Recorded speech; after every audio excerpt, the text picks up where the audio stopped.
Olá pessoal, turma do sexto ano. Antes da gente iniciar a nossa aula sobre o capítulo 6, eu gostaria de fazer algumas palavras a respeito dessa imagem, desse slide, que nós somos responsáveis por tais dias melhores. Sim, nós estamos nos esforçando para ter esses tais dias melhores. Bem sabemos que vivemos essa pandemia global que impactou todas as nossas atividades diárias, de todas as famílias em geral. Fomos pegos de surpresa, vocês sabem, e a interrupção ela se mostrou necessária. Mas eu tenho convicção que logo nós voltaremos com todo o entusiasmo das nossas atividades. As dificuldades elas existem, né? Saímos da sala de aula, da lousa, do giz, para nos conectar aqui por essa telinha e tentar fazer o nosso melhor. O nosso maior aprendizado de tudo isso vai ser lidar com essa capacidade de lidar com o novo, com o desconhecido, novas formas de se conectar, aprender a aprender. E esses desafios, pessoal, vai ser sim o nosso maior aprendizado no final. Talvez hoje a gente não perceba, mas quando olharmos para trás, creio que estaremos mais fortes, mais tolerantes, mais solidários um com o outro e será um grande aprendizado. Eu quero dizer para vocês em letras maiúsculas assim, que estamos juntos por um objetivo maior, que é a educação, o compartilhar conhecimento. Quero que vocês contem comigo nessa fase, nessa nova modalidade de aula que nós vamos fazer nesse período da quarentena. Eu estou aqui com vocês e vamos lá ao capítulo 6. Pessoal, continuando com a nossa aula, peço desculpas aí porque talvez a edição agora não vai ficar 100% como vocês merecem, mas eu tenho certeza que eu vou melhorar. Vamos melhorando. Como eu estava dizendo, o capítulo 6, foi onde paramos, ele vai falar sobre representações cartográficas e localização. Coloquei um desenho bem alegre aqui, uma imagem bem colorida, para a gente ter uma alegria aí de começar a nossa aula. Gostaria que vocês pegassem o livro para acompanhar comigo. Página 64 é o início do capítulo 6. Vamos lá? Pessoal, então esse capítulo 6 ele vai falar de mapas, plantas e maquete. Coloquei aqui para vocês um exemplo de mapa, planta. E para vocês que estão morrendo de saudade da sala de aula, eu coloquei a maquete de uma sala de aula.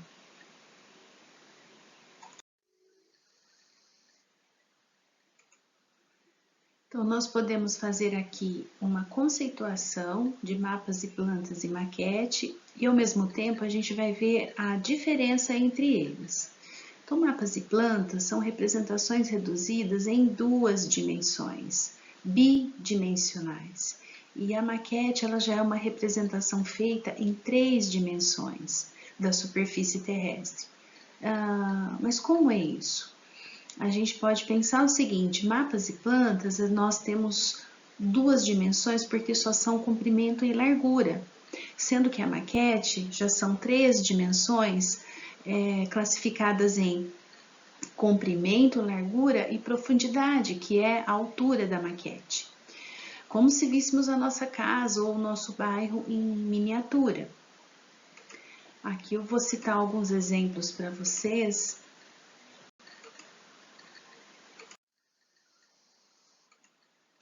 Olha, esse primeiro mapa, ele corresponde ao mapa da Grande São Paulo, Zona Central, que foi um exemplo que eu peguei para vocês.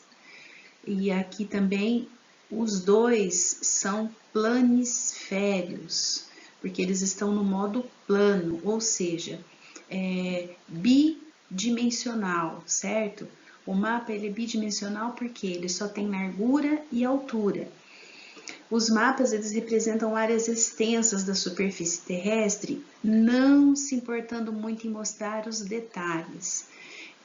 Assim como vocês estão vendo nesses dois mapas, o da Grande São Paulo e do Mapa Mundi. Aqui eu já coloquei uma planta da grande cidade de São Paulo, com alguns municípios vizinhos ali, e as plantas, elas são representações de áreas bem menos extensas da superfície terrestre, mas elas se importam sim com mais detalhes do que os mapas. Por exemplo, as ruas de uma cidade. Então, vocês podem observar a diferença de mapas e plantas, é isso, tá? Mapa não tem muita detalhação das áreas, e a planta, sim, ela já é uma representação que tem as áreas muito mais bem definidas. Aqui nós temos um modelo de maquete. Olha que legal. A maquete ela pode ser chamada de modelo, esboço, que é uma representação completa ou de uma cidade, ou de um bairro, de um empreendimento, um condomínio, sempre de forma reduzida, como se fosse uma miniatura do projeto. É normalmente muito utilizada por sistemas de engenharia ou arquitetura. Então, o que a gente pode observar, pessoal, claramente, é que a maquete, ela tem 3 dimensões. Então, ela tem o comprimento, a largura e ela vai ter a altura, né? Por isso que ela é chamada de tridimensional. Elas podem ser feitas com uma grande diversidade de materiais, incluindo plásticos, metais e madeira.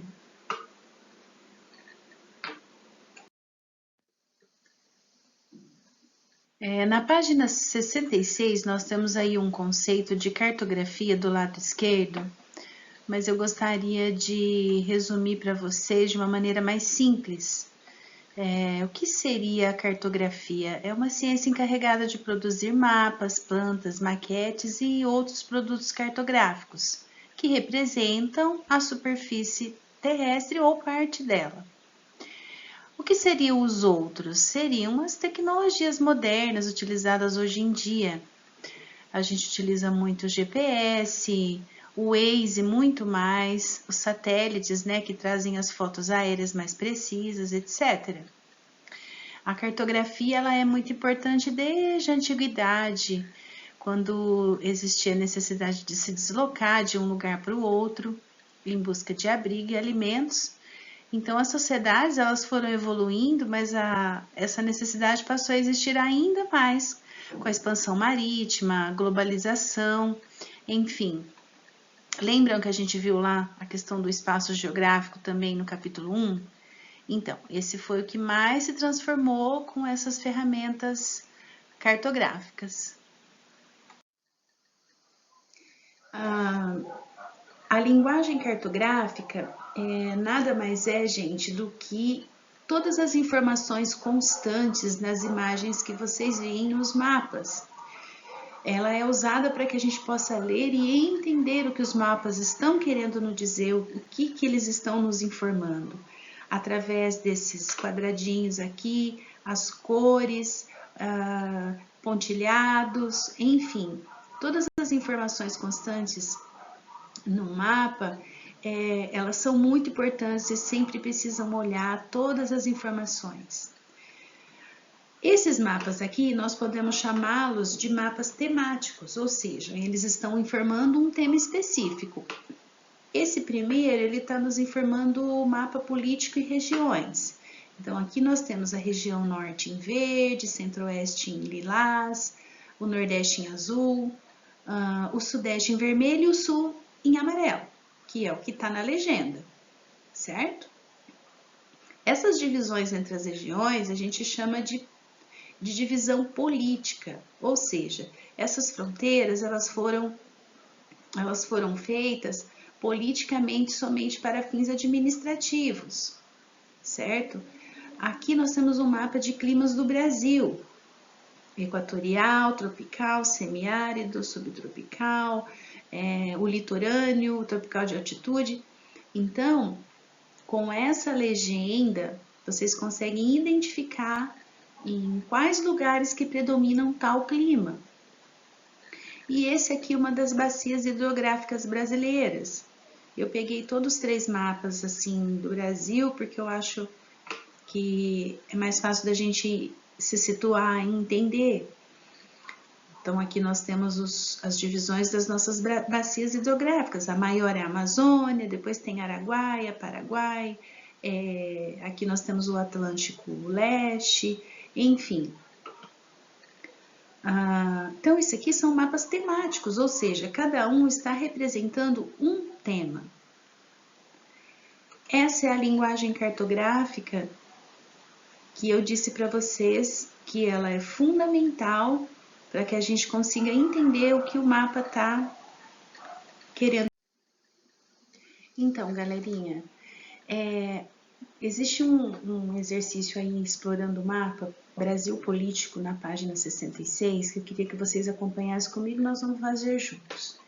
Qual que seria a função do título, da fonte da Rosa dos Ventos em um mapa? Pessoal, são elementos fundamentais para entendermos um mapa. Sem esses elementos fica muito difícil. Então, se você olhar em um mapa e não tiver nada disso, fica bem difícil para interpretá-lo e observar essa linguagem cartográfica que ele está tentando passar para a gente. Então, o que seria... Aqui nós temos também um mapa temático, né? Onde nós temos a alfabetização do ano 2000, as pessoas alfabetizadas. Então, esse aqui é o título. Nós temos aqui a fonte do IBGE, que é a mais confiável que nós temos aqui no Brasil, que é o nosso grande instituto que faz os dados para a gente, de todas as estatísticas brasileiras. A posição geográfica do mapa, ou seja, em que parte do globo ele está. As coordenadas geográficas, ou seja, a questão dos fusos horários. A escala, que é o nosso próximo assunto do capítulo seguinte, o 7, que a gente vai entender um pouco de escala. A escala nada mais é o quanto essa imagem foi reduzida para caber aqui nesse espaço. E a legenda, importantíssima para a gente saber aqui, através das cores que estão especificadas nas legendas, a gente vai entender a quantidade de alfabetizados que existe em cada estado ou região. Então, essas informações aqui, elas são importantíssimas para a compreensão de qualquer mapa. Pessoal, não sei se vocês perceberam, estou tentando seguir os tópicos certinho para que vocês possam me acompanhar, ok? Próximo tópico é sobre como são feitos os mapas e as plantas, as fotos aéreas. Então, aqui nós temos nosso lindo planeta Terra e uma praia do Nordeste, feitas com certeza com fotos aéreas de satélites. Daqui a gente pode analisar o seguinte: no livro de vocês, na página 68, nós temos esse tópico e ele faz a seguinte reflexão. Durante muito tempo, o ser humano só pôde observar e registrar o espaço geográfico visto do chão, às vezes de lugares mais altos, o que limitava muito as possibilidades de observação e confecção de mapas. Mas a partir das últimas décadas do século XIX, com os voos feitos em balões, foram tiradas as primeiras fotografias aéreas, que serviriam de base para a cartografia. Então, isso está no livro de vocês. E aqui conta o seguinte, que a partir do século XX, com a Primeira e a Segunda Guerra, nós tivemos uma evolução imensa nas nossas tecnologias, porque durante a guerra era se estudado muito a questão do clima, do solo, então a geografia ela ganhou muita importância nesse período das guerras. De 1914 a 1918, quando foi a Primeira Guerra, foram tiradas as fotografias para a confecção de mapas utilizadas pelos militares. E durante a Segunda Guerra, que foi de 39 a 45, esse processo ele foi muito aperfeiçoado. E a partir de 1945, Inclusive tem um detalhe que em 1946 foi tirada a primeira foto do nosso planeta Terra, uma foto em preto e branco, granulada, produzida por uma câmera acoplada em um míssil a 65 mil milhas de altitude, uns 104 quilômetros, e a câmera ela conseguia registrar somente mais ou menos 1,5 segundo, 2 segundos cada imagem. Então imagina se comparar essa fotografia, se vocês quiserem observar, tem um site de uma revista que eu gosto muito, que eu quero indicar para vocês, que é a revista galileu.globo.com. Tem muita coisa legal lá, de ciência, saúde, tecnologia, cultura, astronomia, história, meio ambiente e muitas curiosidades afins.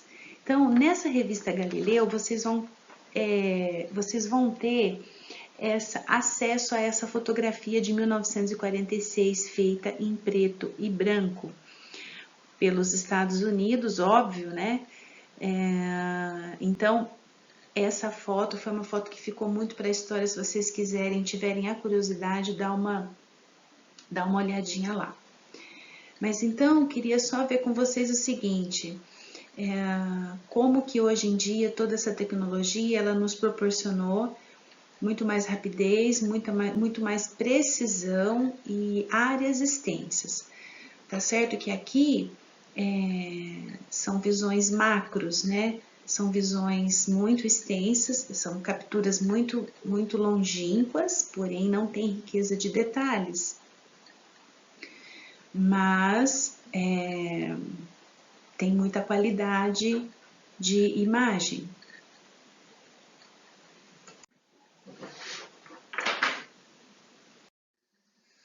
Então, como eu disse para vocês, após as duas guerras, nós tivemos uma inovação imensa nessas novas tecnologias modernas, na questão cartográfica, sendo possível hoje a gente prever fenômenos meteorológicos, ver a mancha urbana no aumento das cidades, né?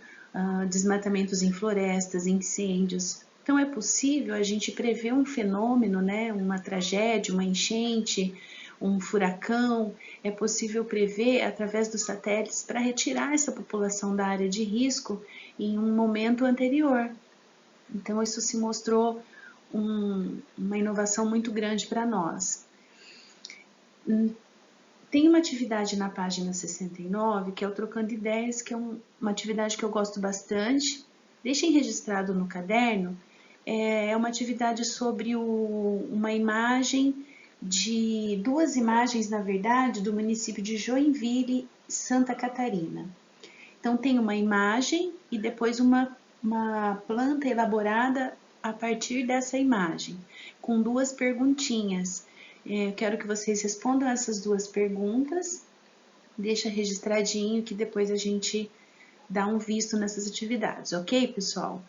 E outra coisa, vou dar uma sugestão aqui, tem essa parte na rede também que eu gosto bastante, tem um endereço de acesso do Google Earth, que é um programa que permite sobrevoar diversos lugares da Terra por meio de imagens de satélite, mapas e construções em 3D.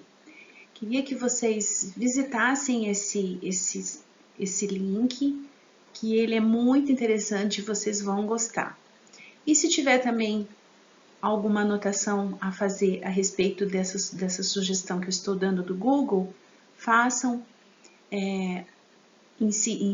na sequência dessa atividade do Trocando Ideias e deixa tudo registradinho para nós, ok? Então, sexto ano, com isso nós chegamos ao fim desse capítulo. Eu gostaria que vocês dessem uma boa lida, anotem as dúvidas, para posteriormente a gente falar sobre isso. Quero deixar aqui para vocês uma mensagem, que realmente eu sinto isso, que dias melhores virão e a gente vai se ver em breve. Grande beijo e até mais.